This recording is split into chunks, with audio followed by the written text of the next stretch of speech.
Ashish Birla, the CEO of Evernorth, just said one of the most important things you need to understand about institutional adoption of XRP.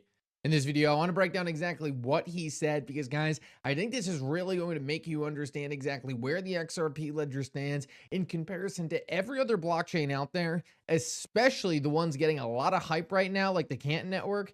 Guys, make sure to stick around for this whole thing. This is one of the most bullish XRP interviews I've seen in a very long time. Like always, your support means so much to this channel. Make sure to like and subscribe. With that said, let's jump right into it, and I hope you guys enjoy the content. I'm going to start this video off and take a look at a quick price chart to show you exactly where we are in the current cycle. Guys, we have been seeing a lot of bottom indicators recently. One of my favorite ones is just these charts that actually compare where we are now in comparison to other times in history.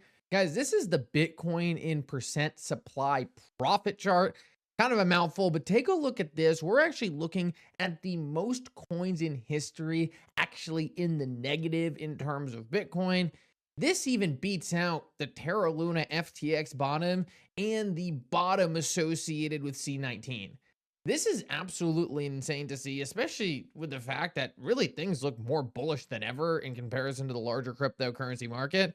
And this is just one of those things where eventually we're going to fluctuate back to the top of this channel. This chart is almost, well, it has every single time perfectly predicted a bottom in the crypto market. And it's not to say that we can't shop around at these lower levels a little bit more and maybe trade sideways a bit. But guys, it really goes to show that whether you're looking at market sentiment, whether you're looking at RSI, whether you're looking specifically at XRP's price chart, previous fractals, or some of these more quantitative metrics in comparing where we are now in terms of total amount of coins at a loss in comparison to previous cycles. Guys, I think when you take all these things, put them together, it's really easy to start painting a picture that we're probably at a long-term bottom in the cryptocurrency market. And I'll just say one last thing on this chart real quick. Guys, take a look at what would have happened if you bought at any of these previous times where essentially we saw the price chart entering this green box. Well, look, you would have gotten the bottom of 2018. You would have gotten the bottom of C19. You would have gotten the bottom of FTX and Terra Luna. So a lot of people are going to say, oh, this isn't the bottom. But guys, just if you're going to purchase, right, buying at these lower times historically has been one of the best times to be able to purchase. And unless you think this trend is going to break, which I certainly don't think it will, then this is likely another one of those generational buying opportunities where you look back at this time a year from now and you say, wow, I can't believe I couldn't buy more. With that said, though, I want to move on and talk about specifically what Ashish Birla had to say about institutional adoption of the XRP ledger. Now, Ashish Birla is the CEO of Evernorth. He was also one of the first members of Ripple, and he has really good insight into institutional adoption of the XRP ledger because he worked on this for a good portion of his career at Ripple. He makes a point in here that I believe is totally slept on by the XRP community, and it's something that I actually talk about a lot on this channel, but it's so nice to be able to hear it in a different framing, coming from a different person, because he explains things a little bit differently than I typically explain them. And I want to share this clip with you because I think you guys are going to get a lot of insight into listening to Ashish Birla talk about why the XRP ledger, out of every chain out there, is in a particular unique and powerful place when it comes to the most powerful, the largest, and the most important financial institutions using it. Guys, listen up to this interview. It is fantastic. Early on, and it was almost like we don't want to work with XRP. It's the bank chain. Yeah. And now you're not bank chain enough. And I was like, wait, is that an insult? I feel like, that's where this world is heading. Like, can you really work on changing the world of finance without working with financial institutions? Like, what are we just going to create a whole new economy? So, it was almost like thrown out there as like, we can't work with, XRP because it's the bank chain. But in general, I do see that you need three things to make this world unfold. You need the technology, and I really think that XRP as like the engine is really good at moving tokenized value. It's got a built-in exchange. A lot of folks, didn't know that, and we're seeing that tokenization start to increase on the XRP ecosystem, partially stable coins, but, partially with some of these partnerships around, Franklin Templeton and others tokenizing. And so I really do think that all the sort of plumbing that Ripple laid over the years of connecting into financial institutions, like that is hard work. There is no shortcutting the licensing, but that is creating this connective tissue to the real world. So I really think that XRP is really around, this world of tokenized value and connecting to the real world and exchanging it. So I think those are a couple things that it does really well. But you really need three things. You need the technology, XRP, you need the connective tissue, and you need the regulation. And I think those three things combined with financial flows from the real world really make, XRP stand out.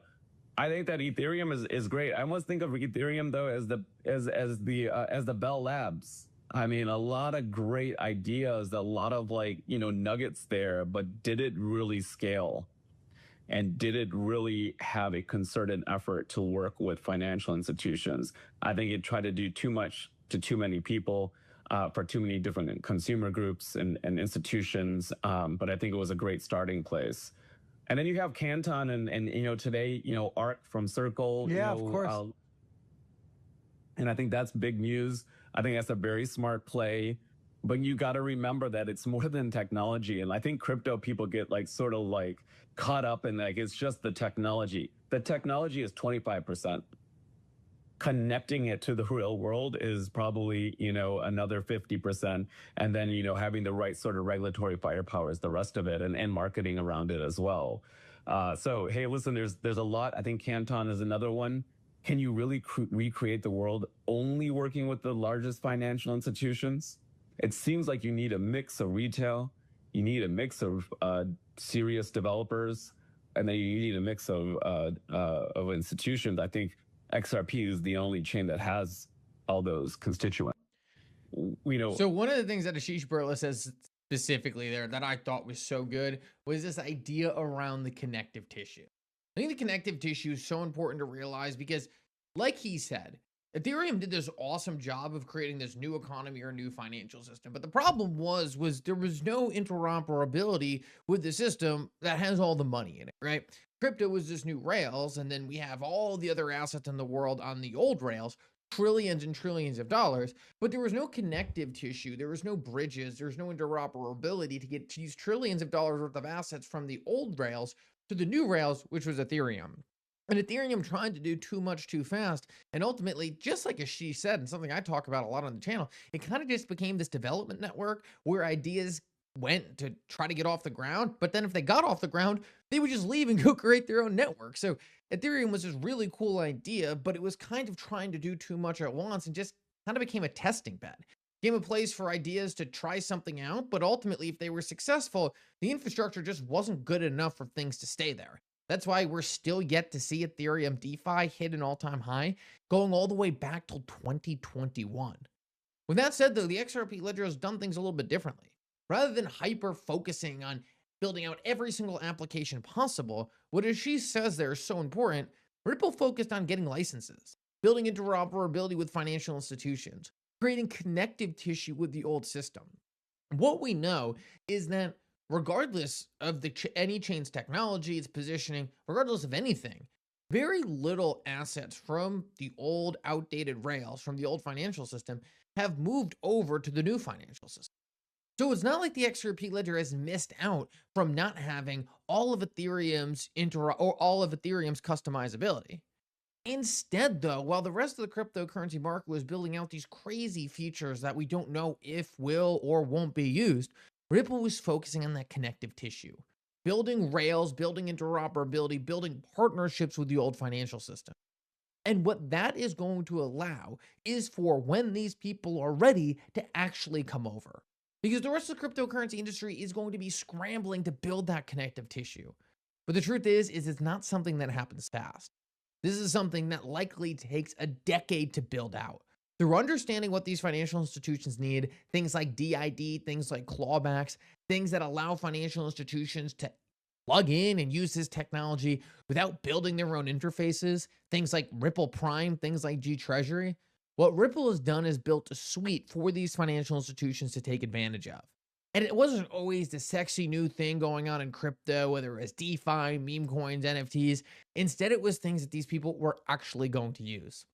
For a long time, Ripple took a lot of criticism for that because these financial institutions weren't ready to use it. But the bet I'm making, and I think Ashish Burla agrees with me, is that having all this stuff ready, having all this stuff tested, having feedback on this stuff, and understanding what these net consumers are going to need, that are going to be bringing over the trillions, is more important than experimenting on a whole bunch of things they might or might not need. Now, one thing I want to focus on specifically here that he mentioned was the Canton network. Guys, something extremely interesting that I'm not sure a lot of people realize. The main thing the Canton network really offers that really got financial institutions interested is privacy. The Canton network is extremely private, but so much so that it's almost impossible to see in or out. It's almost like a completely private chain. There's some argument around that. The Canton team pushes very hard against it being a private network, but it really kind of is a private network. The XRP ledger is moving towards a privacy world, and a new report just came out that said something very interesting. It said the takeaway is that Canton used to have an exclusive monopoly on private banking rails, but essentially this privacy that it champions is making it vulnerable. Ripple just drove an armored vehicle right into Canton's turf to hijack their high-rolling institutional clientele by implementing privacy in a way on a public network that Canton can't replicate. Now, it's yet to see which one of these is really going to win over the long run. I think Canton has done a good job of leaning into these financial institutions in a way the rest of the cryptocurrency industry hasn't, but in a very similar way that Ripple and XRP has. And I think Canton and XRP, they can both win over the long run. But I still do believe that this idea that you can do this on a private network, this idea that everyone just has to be KYC to enter the ecosystem and it's just going to be a Swift 2.0, it gets away from what the technology was actually meant to do. The internet would have never worked if it was built on a private network. It worked because it was a public network. So I do still think that Ripple and XRP are this very important medium and in between going all the way in and getting away from what cryptocurrencies actually are, which are public blockchains, but still implementing the feature sets that are going to be important to financial institutions.